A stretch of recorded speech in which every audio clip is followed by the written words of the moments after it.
सपनों के से दिन। मेरे साथ खेलने वाले सभी बच्चों का हाल एक सा होता। नंगे पांव, फटी मैली सी कच्छी और टूटे बटनों वाले कई जगह से फटे कुर्ते और बिखरे बाल। जब लकड़ी के ढेर पर चढ़कर खेलते, नीचे को भागते तो गिरकर कई तो जाने कहां-कहां चोट खा लेते और पहले ही फटे पुराने कुर्ते तार तार हो जाते। धूल भरे कई जगह से छिले पांव, पिंडलियां या लहू के ऊपर जमी रेत मिट्टी से लथपथ घुटने लेकर जाते तो सभी की मां बहनें उन पर तरस खाने की जगह और पिटाई करती। कईयों के बाप बड़े गुस्सैल थे। पिटने लगते तो ये ध्यान भी न रखते कि छोटे बच्चे के नाक मुंह से लहू बहने लगा है या उसके कहाँ चोट लगी है। परंतु इतनी बुरी पिटाई होने पर भी दूसरे दिन फिर खेलने चले आते। ये बात तब ठीक से समझ आई जब स्कूल अध्यापक बनने के लिए एक ट्रेनिंग करने गया और वहां बाल मनोविज्ञान का विषय पढ़ा। ट्रेनिंग यानी प्रशिक्षण। ऐसी बातों के बारे में तभी जान पाया कि बच्चों को खेलना क्यों इतना अच्छा लगता है कि बुरी तरह पिटाई होने पर भी फिर खेलने चले आते हैं। मेरे साथ खेलने वाले अधिकतर साथी हमारे जैसे ही परिवारों के हुआ करते। सारे मोहल्ले में बहुत परिवार तो हमारी तरह आसपास के गांवों से ही आकर बसे थे। 2-3 घर साथ की उजड़ी सी गली में रहने वाले लोगों के थे। हमारी सभी की आदतें भी कुछ मिलती जुलती थी। उनमें से अधिक तो स्कूल जाते ही न थे। जो कभी गए भी पढ़ाई में रुचि न होने के कारण किसी दिन बस्ता तालाब में फेंक आए और फिर स्कूल गए ही नहीं। न ही माँ बाप ने जबरदस्ती भेजा। यहाँ तक कि परचुनिये आढ़तिये भी अपने बच्चों को स्कूल भेजना जरूरी न समझते। कभी किसी स्कूल अध्यापक से बात होती तो कहते, मास्टर जी, हमने इसे क्या तहसीलदार लगवाना है? थोड़ा बड़ा हो जाए तो पंडित घनश्याम दास के लंडे पढ़वा कर दुकान पर बहिया लिखने लगा देंगे। लंडे मतलब हिसाब किताब लिखने की पंजाबी प्राचीन लिपि। बहिया खाता मतलब दुकान के हिसाब किताब का ब्यौरा जिसमें लिखा जाए। पंडित 6-8 महीने में लंडे और मुनिमी का सभी काम सिखा देगा। वहां तो अभी तक अलीफ बे जीम च भी नहीं सीख पाया। हमारे आधे से अधिक साथी राजस्थान या हरियाणा से आकर मंडी में व्यापार या दुकानदारी करने आए परिवारों से थे। जब बहुत छोटे थे तो उनकी बोली कम समझ पाते।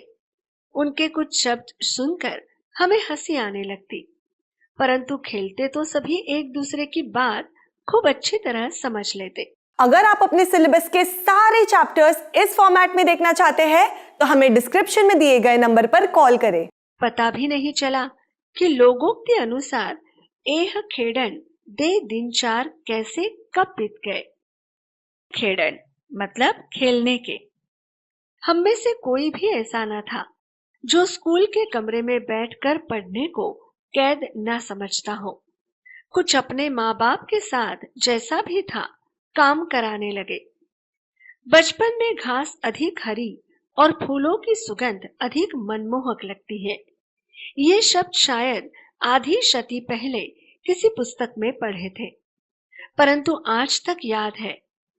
याद रहने का कारण यही है कि ये वाक्य बचपन की भावनाओं, सोच समझ के अनुकूल होगा, परंतु स्कूल के अंदर जाने से रास्ते के दोनों ओर जो अलियार के बड़े ढंग से कटे छाटे झाड़ उगे थे, जिन्हें हम डंडिया कहा करते, उनके नीम के पत्तों जैसे पत्तों की महक आज तक भी आंख मूंद कर महसूस कर सकता हूँ। उन दिनों स्कूल की छोटी क्यारियों में फूल भी कई तरह के उगाए जाते थे, जिनमें गुलाब, गेंदा और मोतिया की दूध सी सफेद कलियां भी हुआ करती। ये कलियां इतनी सुंदर और खुशबूदार होती थी कि हम चंदू चपड़ासी से आंख बचाकर कभी कभार 1-2 तोड़ लिया करते। चपड़ासी मतलब चपरासी। उनकी बहुत तेज सुगंध आज भी महसूस कर पाता हूँ, परंतु ये याद नहीं कि उन्हें तोड़कर कुछ देर सूंघकर फिर क्या किया करते। शायद जेब में डाल लेते, माँ उसे धोने के समय निकालकर बाहर फेंक देती, या हम ही स्कूल से बाहर आते उन्हें बकरी के मेमनों की भांति चर जाया करते। जब अगली श्रेणी में दाखिल होते तो एक और तो कुछ बड़े सयाने होने के एहसास से उत्साहित भी होते, परंतु दूसरी ओर नई पुरानी कापियों किताबों से जाने कैसी बास आती कि उन्हीं मास्टरों के डर से कांपने लगते जो पिछली श्रेणी में पढ़ा चुके होते।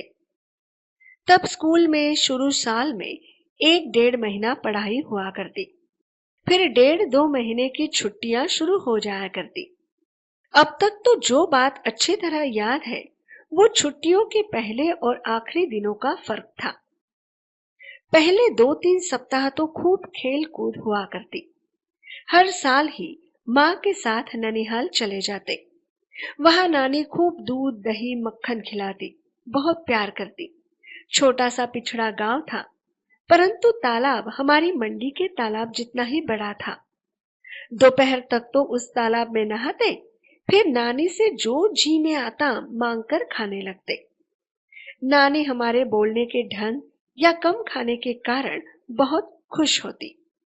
अपने पोतों को हमारी तरह बोलने और खाने पीने को कहती। जिस साल ननिहाल न जा पाते उस साल भी अपने घर से थोड़ा बाहर तालाब पर चले जाते, कपड़े उतार पानी में कूद जाते और कुछ समय बाद भीगते हुए एक रेतीले टीले पर जाकर रेत के ऊपर लेटने लगते। गीले शरीर को गरम रेत से खूब लथपथ कर उसी तरह भागते। किसी ऊंची जगह से तालाब में छलांग लगा देते। रेत को गंदले पानी से साफ कर फिर टीले की ओर भाग जाते। याद नहीं कि ऐसा 5-10 बार करते या 15-20 बार। कई बार तालाब में कूदकर ऐसे हाथ पांव हिलाने लगते जैसे बहुत अच्छे तैराक हो, परंतु 1-2 को छोड़कर मेरे किसी साथी को तैरना नहीं आता था। कुछ तो हाथ पांव हिलाते हुए गहरे पानी में चले जाते, तो दूसरे उन्हें बाहर आने के लिए किसी भैंस या सींग या दुम पकड़कर बाहर आने की सलाह देते। उन्हें ढाढ़स बंधाते। कूदते समय मुंह में गंदला पानी भर जाता तो बुरी तरह खांसते। कई बार ऐसा लगता कि सांस रुकने लगी है, परंतु हाय हाय करते किसी न किसी तरह तालाब के किनारे पहुंच जाते। अगर आप अपने सिलेबस के सारे चैप्टर्स इस फॉर्मेट में देखना चाहते हैं तो हमें डिस्क्रिप्शन में दिए गए नंबर पर कॉल करें। फिर छुट्टियां बीतने लगती तो दिन गिनने लगते। प्रत्येक दिन डर बढ़ता चला जाता। खेल कूद और तालाब में नहाना भी भूलने लगता। मास्टरों ने जो छुट्टियों में करने के लिए काम दिया होता उसका हिसाब लगाने लगते।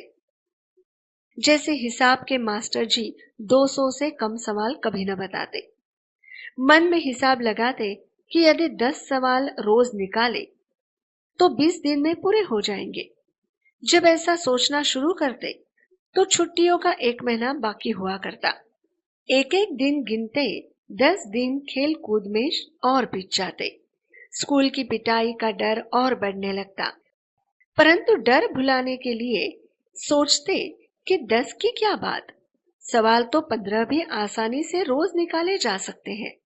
जब ऐसा हिसाब लगाने लगते तो छुट्टियां कम होते होते जैसे भागने लगती। दिन बहुत छोटे लगने लगते।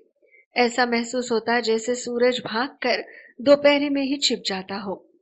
जैसे जैसे दिन छोटे होने लगते स्कूल का भय बढ़ने लगता। हमारे कितने ही सहपाठी ऐसे भी होते जो छुट्टियों का काम करने के बजाय मास्टरों की पिटाई अधिक सस्ता सौदा समझते। हम जो पिटाई से बहुत डरा करते उन बहादुरों की भांति ही सोचने लगते। ऐसे समय हमारा सबसे बड़ा नेता ओमा हुआ करता। अगर आप अपने सिलेबस के सारे चैप्टर्स इस फॉर्मेट में देखना चाहते हैं तो हमें डिस्क्रिप्शन में दिए गए नंबर पर कॉल करें। ऐसे ही और एजुकेशनल वीडियोस देखने के लिए हमारे चैनल होम रिवाइज को सब्सक्राइब करें।